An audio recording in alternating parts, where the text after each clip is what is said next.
Sekarang Papua jadi hotspot internasional. Karena sangat mungkin Indonesia mengalami instabilitas dimulai dari Papua. Kenapa? Karena Papua itu ada di dalam kondisi hak asasi manusia yang parah, makin lama makin parah. Sekarang pemerintah Indonesia menghalangi bahkan wartawan bisa lapor di sini. Kalau itu terjadi dan Amerika bilang, oke, kita terapkan no-fly zone di atas Papua. Gak boleh ada satu pesawat mendarat di situ. Mendarat ditembak. Jadi Papua itu adalah hotspot. Papua itu adalah bara yang tiba-tiba bisa meledak. Karena kegagalan Jakarta untuk membaca apa yang terjadi di Papua.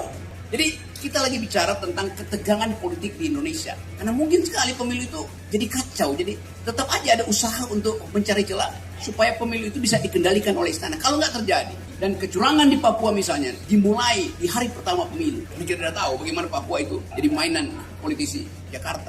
Lalu itu jadi isu internasional. Maka instabilitas bisa dimulai dari Papua. Soal Papua, kamu siapa nama tadi? Esi bertanya, kenapa Pak Rocky tidak pernah bicara tentang hak asasi manusia di Papua? Kenapa Esi tidak pernah melihat video-video saya yang membela hak komunitas, hak orang Papua untuk tidak dirampok alamnya? Saya terangkan dulu untuk membuktikan bahwa saya lebih paham dari Esi tentang Papua.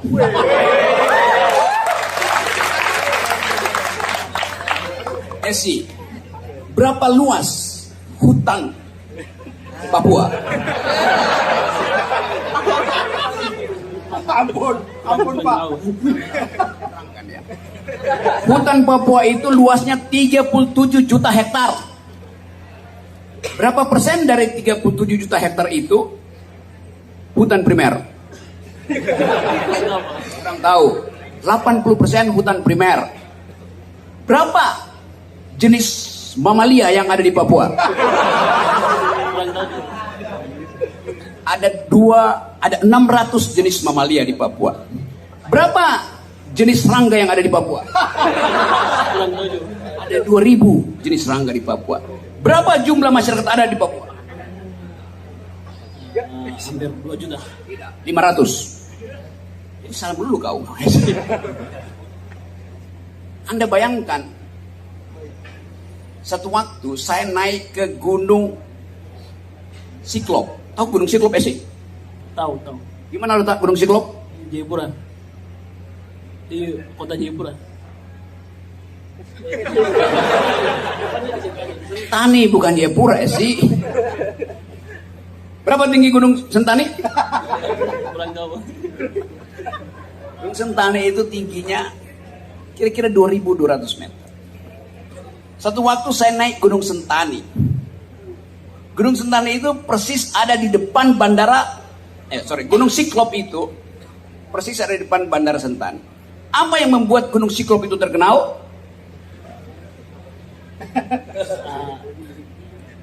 Tidak tahu. Batu yang bisa dibuat cincin. Satu waktu saya naik Gunung Siklop dan saya hitung bahwa saya bisa taklukkan, bisa panjat gunung itu dalam waktu 4 jam maksimal. Karena saya lihat segitu.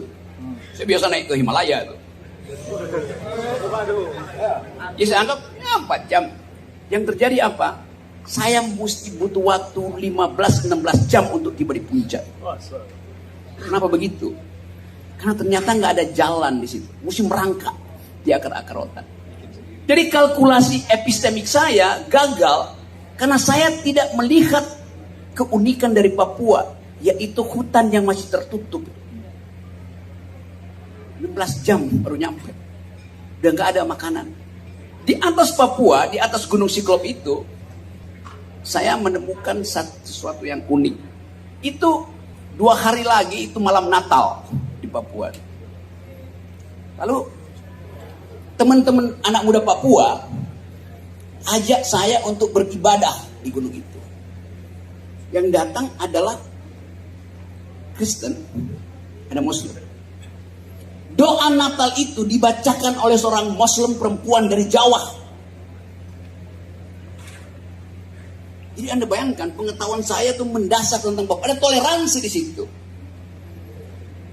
Dan itu menunjukkan bahwa ada kesepakatan untuk menganggap bahwa kehidupan kita harus dirawat dengan saling menghormati keyakinan. Poin. Sekarang Papua jadi hotspot internasional. Karena sangat mungkin Indonesia mengalami instabilitas dimulai dari Papua. Kenapa? Karena Papua itu ada di dalam kondisi hak asasi manusia yang parah, makin lama makin parah. Anda bayangkan kalau terjadi krisis politik di kawasan Pasifik, Papua akan jadi tempat pertama intelijen militer Amerika beroperasi, karena di situ ada tambang emas mereka, ada Freeport. Itu yang menerangkan mengapa Amerika bisa memaksa Port Moresby, Papua Nugini, sehingga sekarang pelabuhan udara dan pelabuhan laut Papua Nugini boleh didarati oleh pesawat-pesawat Amerika yang hanya butuh kira-kira 1 jam untuk ke Papua.